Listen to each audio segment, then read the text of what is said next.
காசாவோடு கடந்த 18 மாதங்களாக குண்டு வீசி அந்த 350 சதுர கிலோமீட்டர் பரப்பில் ஒரு பில்டிங், ஒரு கட்டடம் கூட இல்லாத அளவுக்கு அழித்து ஒழித்த இஸ்ரேல், ஒரு முறை கூட போர் நிறுத்தத்திற்கு ஒப்புக்கொள்ளாத இஸ்ரேல், ஆனால் ஈரானுடன் போர் நிறுத்தம் செய்ய வேண்டும் என்றவுடன் பெஞ்சமின் நெத்தன்யாகு, ஈரான் இஸ்ரேலுடைய பிரைம் மினிஸ்டர் உடனே ஒத்துக்கிறார். ஏன்? ஒரு நாளும் ஈரானில் இருந்து பறந்து வந்து தாக்கக்கூடிய சூப்பர்சானிக், ஹைப்பர்சானிக் ஏவுகணைகளை தடுக்க முடியாமல் மருத்துவமனை வரை எல்லாம் பாடா போச்சு. விமான நிலையங்களை விமானங்களை இயக்க முடியவில்லை. அந்த அளவிற்கு பாதி காசாவாகி விட்டது இஸ்ரேல். பேச்சுவார்த்தை தொடங்க வேண்டும் என்றால் முதலில் இஸ்ரேல் தாக்குதலை நிறுத்த வேண்டும் என்றால், தாக்குதலை நிறுத்தாமல் நாங்க பேச மாட்டோம், நீங்க அடிக்கிற வரைக்கும் நாங்க திருப்பி அடிப்போம். பெரிய ஏதோ அமைதிக்காக வாழற ஒரு மூலையும் என்னுடைய பலத்தை வைத்து நான் எல்லாத்தையும் பஞ்சாயத்தின் மூலமா சரி பண்ணிடுவேன் மூலமும் அமெரிக்கா கொடுத்த அந்த பில்டப்பை சரியாக உடைத்திருக்கிறது ஈரான். அமெரிக்கா தனது படைகளை, விமானங்களை, விமான தளங்களை தொடர்ந்து காப்பாற்ற முடியாது என்கின்ற ஒரு நிலையில் தான் இந்த போர் நிறுத்தத்திற்கு வந்திருக்கிறது.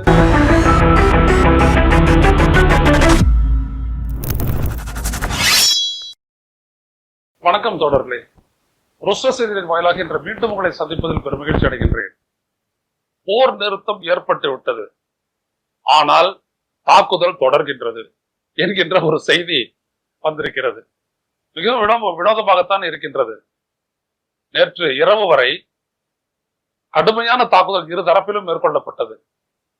அமெரிக்கா தங்களுடைய அணு மைய நிலையங்களின் மீது நடத்திய தாக்குதலுக்கு பதிலடியாக மத்திய கிழக்காசியாவில் உள்ள அமெரிக்காவினுடைய விமான நிலைகளை, விமான தளங்களை குறிவைத்து, கட்டாரிலும் பஹ்ரைனிலும் இருக்கக்கூடிய அந்த விமான தளங்களை குறிவைத்து ஈரானுடைய ஏவுகணைகள் ஏவப்பட்டன. அவற்றில் பலவற்றை நாங்கள் தடுத்து அழித்து விட்டோம், அதனால் எங்களுக்கு பெரிய பாதிப்பு இல்லை என்றாலும் சொல்லப்பட்டாலும் கூட, அப்படிப்பட்ட ஒரு தாக்குதல் நடந்து முடிந்த அடுத்த கணமே கட்டார் கேட்டுக்கொண்டதற்கு இணங்க இந்த போர் நிறுத்தத்தை அமெரிக்காவினுடைய குடியரசுத் தலைவர் டொனால்டு ட்ரம்ப் அறிவித்தார். அதை உடனடியாக இஸ்ரேலும் ஏற்றுக்கொண்டது, ஈரானும் ஏற்றுக்கொண்டது என்று செய்திகள் வெளியான. கட்டார் கேட்டுக்கொண்டதற்கு இணங்க உடனடியாக எதற்காக ட்ரம்ப் இந்த முடிவை எடுத்தார்? கட்டார் நாடு நீண்ட காலமாக இஸ்ரேல் காசாவின் மீது நடத்தி வரக்கூடிய தாக்குதலை நிறுத்த வேண்டும், போர் நிறுத்தம் செய்வதோடு மட்டுமல்லாமல் பேச்சுவார்த்தை நடத்தி ஒரு அரசியல் ரீதியான தீர்வு காண வேண்டும் என்று கிட்டத்தட்ட 2 வருடமாக வலியுறுத்தி வருகிறது. ஆனால் அதற்கு சற்றும் செவிசாய்க்காத அமெரிக்காவும் இஸ்ரேலும் இப்பொழுது மட்டும் கட்டார் சொன்னதற்காக எதற்கு செவிசாய்த்து இந்த போர் நிறுத்த அறிவிப்பை வெளியிட்டது?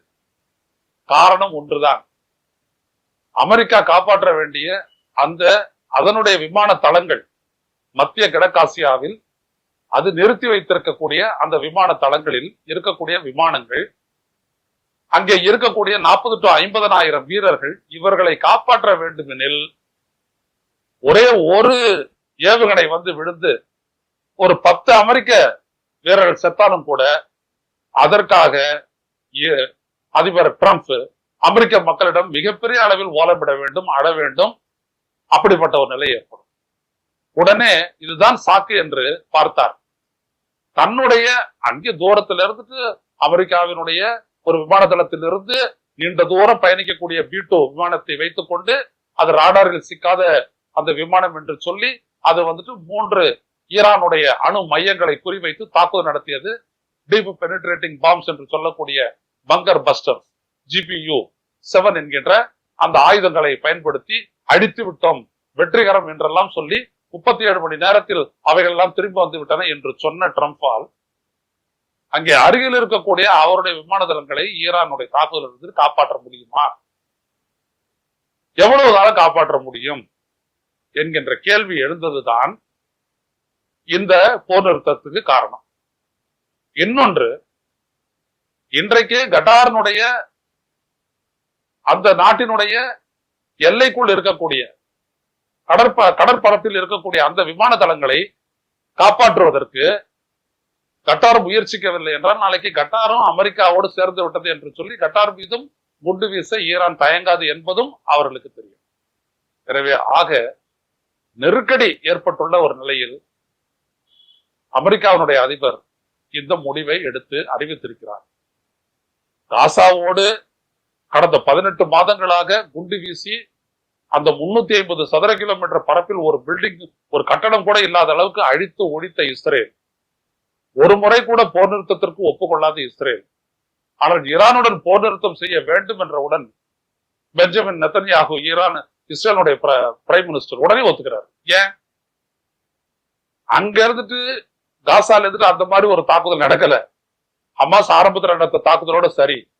ஆனா ஒரு நாளும் ஈரானில் இருந்து பறந்து வந்து தாக்கக்கூடிய சூப்பர்சானிக், ஹைப்பர்சானிக் ஏவுகணைகளை தடுக்க முடியாமல் மருத்துவமனை வரை எல்லாம் பாடா போச்சு. விமான நிலையங்களை விமானங்களை இயக்க முடியவில்லை. அந்த அளவிற்கு பாதி காசாவாகி விட்டது இஸ்ரேல். அந்த அளவிற்கு எல்லா கட்டடங்களும் இன்றைக்கு சேதமுற்றிருக்கின்றன. அப்படிப்பட்ட நிலையில் தான் உடனே அவர் ஒப்புக்கொள்கிறார். ஈரான் ஏற்கனவே சொல்லி இருந்தது. அதனுடைய அயலுறவு அமைச்சர் அகார்ச்சி இங்கிலாந்து, பிரான்ஸ், ஜெர்மனி ஆகிய நாடுகளினுடைய அயலுறவு அமைச்சர்களோடு ஜெனீவாவில் நடந்த பேச்சுவார்த்தையின் போது, அது 3 நாட்களுக்கு முன்னால் சொல்லும் பொழுதே அவர் சொன்னார், பேச்சுவார்த்தை தொடங்க வேண்டும் என்றால் முதலில் இஸ்ரேல் தாக்குதலை நிறுத்த வேண்டும் என்றார். தாக்குதலை நிறுத்தாமல் நாங்க பேச மாட்டோம், நீங்க அடிக்கிற வரைக்கும் நாங்க திருப்பி அடிப்போம். சோ ஈரானை பொறுத்த வரைக்கும் எதுவுமே இல்லை. இப்ப என்ன சொல்லியிருக்குது ஈரான்? ட்ரம்ப் கெஞ்சி கேட்டுக்கிட்டாரு, அதனால நாங்க ஒத்துக்கிட்டோம் அப்படின்னு அவங்க சொல்றாங்க. இதான் நிலைமை. அதாவது பெரிய ஏதோ அமைதிக்காக வாழற ஒரு மூலையும், என்னுடைய பலத்தை வைத்து நான் எல்லாத்தையும் பஞ்சாயத்தின் மூலமா சரி பண்ணிடுவேன் மூலமும் அமெரிக்கா கொடுத்த அந்த பில்டப்பை சரியாக உடைத்திருக்கிறது ஈரான். ஈரானினுடைய கிட்டத்தட்ட 1000 பேருக்கு மேல் இறந்திருக்கிறார்கள் இஸ்ரேலினுடைய தாக்குதலில், அமெரிக்காவுடைய தாக்குதலில் ஈரானியர்கள் கொல்லப்பட்டிருக்கிறார்கள். அதே நேரத்தில் ஈரானிலிருந்து தொடுக்கப்பட்ட ஏவுகணைகளால், அந்த ட்ரோன்களால் கடுமையான பாதிப்பு இஸ்ரேலுக்கும் ஏற்பட்டிருக்கிறது. இது தொடர்ந்தால் இது எவ்வளவு காலம் அவரால் தொடர முடியும்? அவர்கள் நினைத்ததெல்லாம் ஈரானால் இந்த அளவிற்கு பதிலடி கொடுக்க முடியாது என்பதுதான். நினைத்து கூட பார்க்கவில்லை. ஆனால் அந்த அளவிற்கு அதிவேகமாக பறந்து சென்று தாக்கக்கூடிய ஏவுகணைகளை கொண்டு, பாலிஸ்டிக் மிசைல் கொண்டு ஈரான் நடத்திய தாக்குதலுக்கு பதில் சொல்ல முடியாமல் இஸ்ரேல் பணிந்திருக்கிறது என்பதுதான் உண்மை. ஏனென்றால் அமெரிக்கா சொன்னா உடனே கேட்டுக்கிட்டு அப்படியே செய்யக்கூடிய நாடு ஒண்ணு இஸ்ரேல் கிடையாது. வற்புறுத்தி எல்லாத்தையும் செய்வாங்க. அமெரிக்கா சொல்றது போல சொல்லும். ஆனா இஸ்ரேல் வந்துட்டு அதை கேட்டுக்கிட்டு இல்ல எங்க இஷ்டத்துக்கு தான் அப்படின்னு சொல்லிட்டு மறுபடியும் மக்கள் இருக்கிற இடம், ராணுவ நிலைகள் அப்படின்லாம் பார்க்க மாட்டாங்க. எல்லா இடத்துலயும் குண்டு வீசுவாங்க. ஏன்னா இஸ்ரேல் நாங்க அப்படிதான் செய்வோம் அப்படின்ற மாதிரி. ஆனா இன்றைக்கு இந்த போர்க்களம் அப்படியே இட்ஸ் ரிவர்சல் என்று சொல்லலாம். அப்படியே பதில் திரும்பி விட்டது. இஸ்ரேல் வாங்கிய அடிக்கு அது பணிந்திருக்கிறது.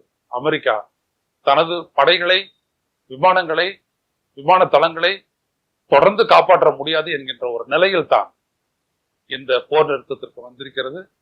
இதை ஈரான் ஏற்றுக்கொண்டு, ஆனாலும் கூட தாக்குதல் தொடர்ந்து நடைபெறுகிறது.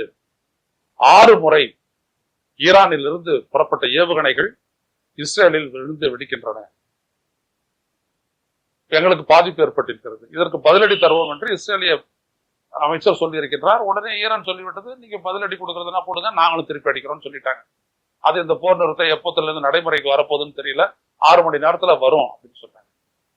இதுல ஒரு கவனிக்க வேண்டிய ஒரு முக்கியமான காரணி இருக்கிறது. ஏன் இவ்வளவு வேகமாக அமெரிக்கா கட்டார் சொன்ன யோசனையை கேட்டுக்கொண்டு இந்த போர் நிறுத்தத்தை அறிவித்தது? ஏனென்றால் நாங்கள் வந்துட்டு அயோத்தல்லா அலி கமேனியை கொன்று விடுவோம், அகற்றி விடுவோம், ஆட்சி மாற்றத்தை ஏற்படுத்தி விடுவோம் என்றெல்லாம் சொன்ன அமெரிக்கா இன்றைக்கு இந்த அளவிற்கு பின்வாங்கி இருக்கிறது என்றால் அதற்கு காரணம் ஈரான் நேரடியாக உதவுவதற்கு, ஈரானுக்கு உதவுவதற்கு ரஷ்யா தயாராகிவிட்டது.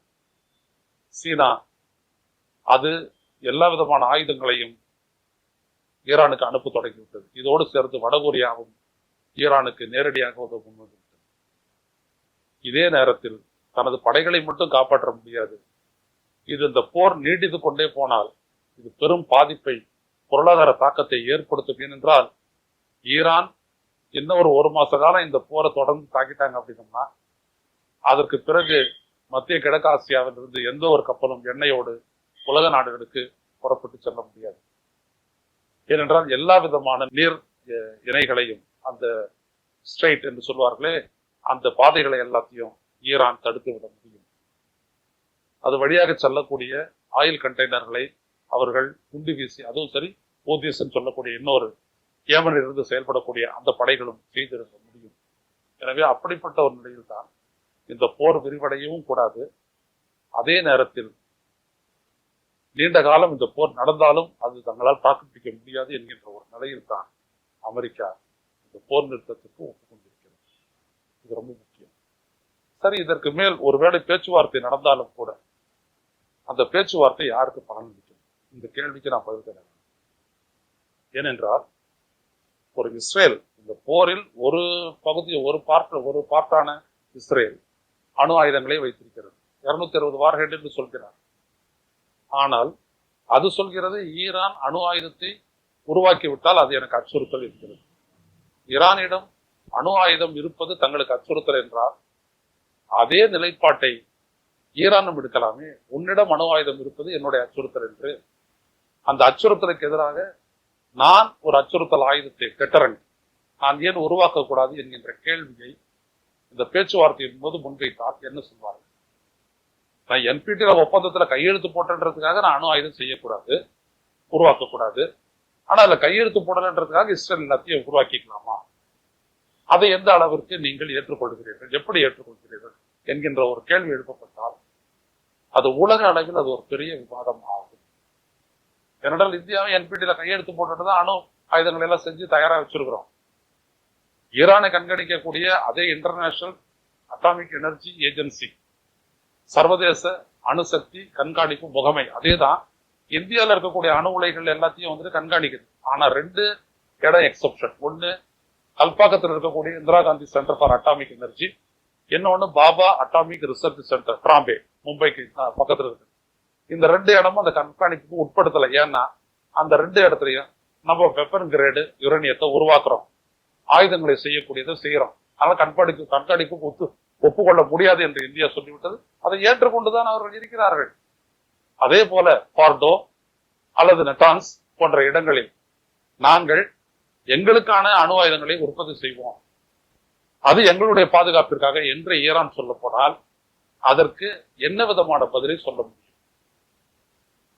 என்றால் உன்னுடைய கூட்டாளி என்பதற்காக இஸ்ரேல் அணு ஆயுதத்தை தயாரிக்கவும் வைத்துக் கொள்ளவும் நீ அனுமதிக்கின்றாய் என்றால் என்னுடைய பாதுகாப்பிற்காக நான் உற்பத்தி செய்து வைத்துக் கொள்வதற்கு என்ன தடை இருக்க முடியும் என்கின்ற கேள்வியை எழுப்பும் போது NPT-யில் கையெழுத்து போட்டதுதான் அதற்கான காரணம் என்றால் இந்தியா கையெழுத்து போட்டிருக்கிறது.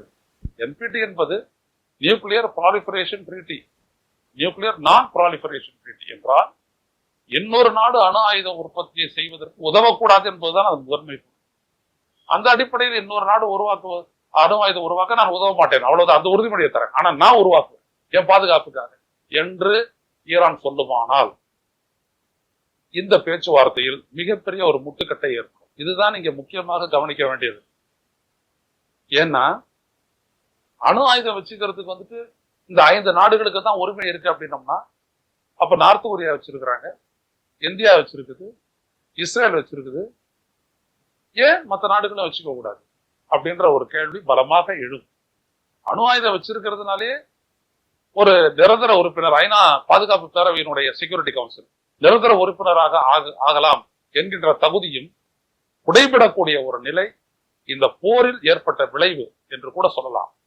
ஏன்னா இந்த போரில் ஈரான் கொடுத்த பதிலடி என்பது முதலில் ராணுவ சமநிலை தொடர்பான ஒரு ஆழமான ஒரு கேள்வியை எழுப்பியிருக்கிறது. இதற்கு மேல் மிடில் ஈஸ்ட், மத்திய கிழக்காசியாவில் இஸ்ரேல் ஒரு அமெரிக்காவுடைய சட்டம் பிள்ளை, அது வைத்துதான் சட்டம் என்பது நடக்கப் போவது இல்லை. அது மட்டுமல்ல, ஈரான் மக்களிடமிருந்து ஒரு கோரிக்கையை எழுந்திருக்கிறது. அதுதான் ரொம்ப முக்கியம். அது என்ன அப்படின்னா, இந்த போர் நிறுத்தத்தை காசா போர் நிறுத்தத்தோடு சேர்ந்து நடைமுறைப்படுத்தினால் மட்டுமே ஏற்றுக்கொள்வோம், பாலஸ்தீனர்களை விட்டுவிட்டு நம்மளவில் மட்டும் இந்த போர் நிறுத்த ஒப்பந்தத்தை ஏற்றுக்கொள்ளக் கூடாது என்கின்ற ஒரு குரல் எழுந்திருக்கிறது. ஒருவேளை அந்த குரல் ஈரானுடைய இந்த தொடர் தாக்குதலுக்கும் ஒரு அடிப்படையாக இருக்கலாம். அது என்ன விவரம் என்பது நாளைக்கு தெரிய வரும். ஆக ஈரான் ஒரு டாமினன்ட் பொசிஷன் என்று சொல்வார்களே, தன்னுடைய நிலைப்பாட்டை உறுதியாக நிலைநிறுத்தக்கூடிய ஒரு இடத்திற்கு வந்திருக்கிறது. இந்த நிலையில் என்ன நடக்கப் போகின்றது என்று பொறுத்திருந்து பார்ப்போம். இந்த தாக்குதல் இன்றோடு நிற்கின்றதா அல்லது தொடர்கின்றதா? அப்படி தொடரக்கூடிய பட்சத்தில் என்ன மாதிரி விளைவுகள் ஏற்படும்? அப்படி போர் நிறுத்தம் வந்தால் அந்த பேச்சுவார்த்தை எந்த திசையில் போகும் என்பதையெல்லாம் பார்க்க வேண்டும். ஈரானை பொறுத்தவரை அமெரிக்கா நடத்திய அந்த தாக்குதலால் எந்த இடத்திலும் கதிர்வீச்சு அபாயம் ஏற்படவில்லை என்பதிலிருந்து ஒன்றை புரிந்து கொள்ளலாம். ஈரான் சொன்னதை போல நாங்கள் அங்கே இருந்த அணு பொருட்கள் என்ரிச்சடு யுரேனியம் இதையெல்லாம் நாங்க வேற ஒரு இடத்துக்கு நாங்க நகர்த்திட்டோம், அதனால எங்களுக்கு எந்த பாதிப்பு ஏற்படுத்தவில்லை, அது உண்மை என்ற நிரூபணமும் ஆகிவிட்டது, எந்த கதிர்வீச்சு அபாயம் இல்லை என்று இன்டர்நேஷனல் அட்டாமிக் எனர்ஜி ஏஜென்சியும் சொல்லிவிட்டது. எனவே வேறொரு இடத்துக்கு நகர்த்திட்டோம்னு சொன்னான்னா அப்ப அந்த பொருட்கள் இருக்குது, அதனால எந்த நிலையிலும் ஈரான் அணு ஆயுதத்தை உருவாக்கக்கூடிய நிலையை இன்னமும் தக்க வைத்துக் கொண்டுதான் இருக்கிறது. அமெரிக்கா நடத்திய தாக்குதலால் ஈரானுடைய அணு ஆயுதம் என்கின்ற அந்த திட்டத்திற்கு எந்த விதமான தடையும் ஏற்படுத்தவில்லை என்பதையும் அமெரிக்கா இந்நேரம் உணர்ந்திருக்கும். இப்படிப்பட்ட சூழலில் தான் இப்பொழுது இந்த நிலைமை இருக்கிறது. இந்த போர் நிறுத்தம் முழுமை பெறுமா, நடக்குமா, பேச்சுவார்த்தை தொடருமா, அல்லது இந்த போர் நிறுத்தத்தை முறியடிக்கக்கூடிய வகையில் இரு தரப்புகளும் மோதிக்கொள்ளுமா? பொறுத்திருந்து பார்ப்போம்.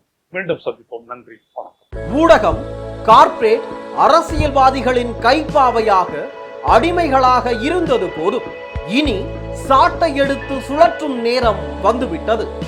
ஊடகம் பொதுமக்களாகிய உங்களுக்காக உங்களாலேயே இயக்கப்பட வேண்டும். ஊடக சுதந்திரத்திற்காக உங்களின் பங்களிப்பை இன்றே அளித்திடுங்கள்.